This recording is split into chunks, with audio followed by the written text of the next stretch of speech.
bavandimwe nkunda Yezu Kristo akuzwe.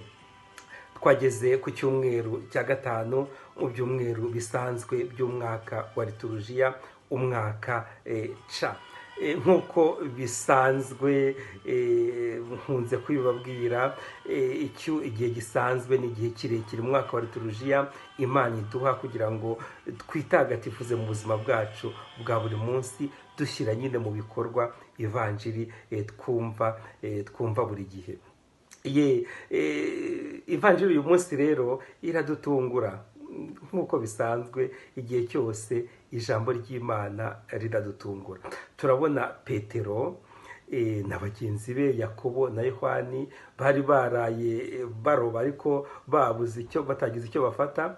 Hanyuma Yezu arahatunguka rero akikijwe n'iyo mbaga y'abantu yari imuherekeje. Yanga rero ko bamuhonyora, niko gutira ubwato. Petero yitarura gato inkombe, niko gutangira kubigisha nyine ari mu bwato. Arabigisha baranyurwa, ariko nyine kuko Yezu ari umwarimu mwiza yashatse no kubereka imfashanyigisho, abereka ikimenyetso gikomeye gitangaza nyine cyari amafi barobye.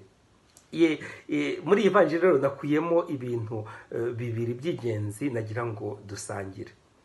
Yezu yabwiye bariya barobyi baraye ijoro ryose babuze icyo bafata, ati muterama inshundura muragira icyo mubona. Barabikoze. Ako kanya bahita bafata amafi menshi cyane, menshi cyane.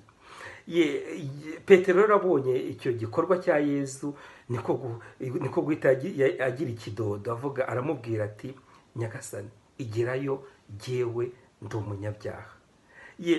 N'ubwo bwose rero turi abanyantege nke, n'ubwo bwose turi abanyabyaha, Imana ikomeza gukora igikorwa cyayo mu buzima bwacu. Imana ikomeza kutugirira neza igihe cyose mu buzima bwa buri munsi.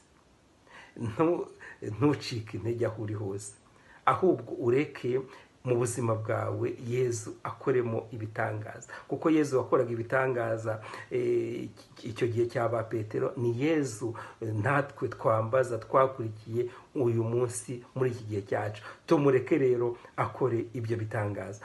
Icya kabiri nuko Petero amaze kubona icyo gikorwa cya Yezu, ayo mafi menshi bari barobye, amaze kwicuza, kumva ko ari umunyabyaha imbere y'icyo gikorwa cy'Imana, ntabwo yigeze akomeza ngo yizirike kuri ubwo butunzi yari abonye, ahubwo byose abisiga aho ngaho na bagenzi be bakurikira Yezu. Nkubwire rero muvandimwe, impano Imana iguha ntabwo ari ukugira ngo uzizirikeho, ahubwo nimba Imana igukeneye itaba karame, ugende ukore ugushaka kwayo. Kuko nukora ubutumwa Imana iguhaye, nta kabuza impano zizongera zibe nyinshi mu buzima bwawe no mu buzima bw'abagukikije.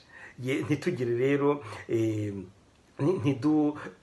ntitureke kwitaba izina ry'Imana, ijwi ry'Imana riduhamagara, ahubwo twemere twitabe, kuko nitwitaba tuzabironkeramo n'izindi mpano nyine Yezu Kristo agenda aduha. Ubwo rero nk'uko bisanzwe mugende murebe ivanjiri uyu munsi nuko yanditswe na Luka, ni ku mutwe wa 5 kuva ku murongo wa 1 kugeza ku wa 11.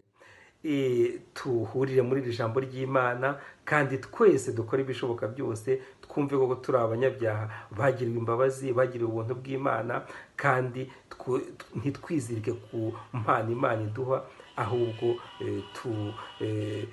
twitabe igihe cyose Imana idukeneye, tuyikorere ubutumwa idushinga, bizatuviramo isoko y'ibyishimo. Ushobora byose rero nabaho umugisha kandi abarinde. Imana Data na Mwana na Roho Mutagatifu. Amen. Icyumweru cyiza bavandimwe.